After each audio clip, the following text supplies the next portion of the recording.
بسم اللہ الرحمن الرحیم۔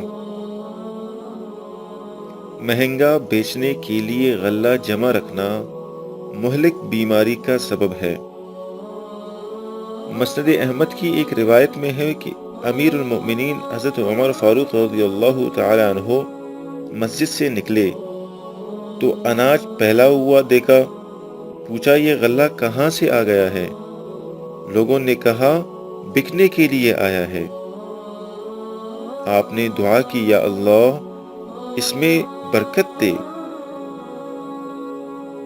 لوگوں نے کہا یہ غلہ گراں بہاؤ بیچنے کے لیے پہلے سے جمع کر لیا گیا تھا۔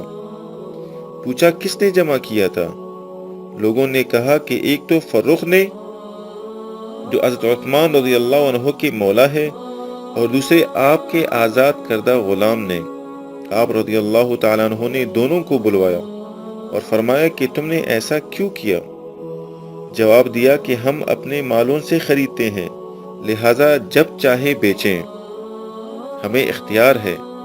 آپ رضی اللہ تعالیٰ عنہ نے فرمایا سنو، میں نے رسول اللہ صلی اللہ علیہ وسلم سے سنا ہے کہ جو شخص مسلمانوں میں مہنگا بیچنے کے خیال سے غلہ روک رکھے اسے اللہ تعالیٰ مفلس کر دے گا یا جزامی۔ یہ سن کر حضرت فروخ تو فرمانے لگے کہ میری توبہ ہے اللہ تعالیٰ سے، پھر آپ سے عہد کرتا ہوں کہ پھر یہ کام نہیں کروں گا۔ لیکن حضرت عمر فاروق رضی اللہ تعالیٰ عنہ کے غلام نے پھر بھی کہا کہ ہم اپنے مال سے خریدتے ہیں اور نفع اٹھا کر بیچتے ہیں، اس میں کیا حرج ہے؟ راوی حدیث حضرت ابو یحییٰ رحمۃ اللہ علیہ فرماتے ہیں کہ میں نے پھر دیکھا کہ اسے جزام ہو گیا اور جزامی بنا پھرتا تھا۔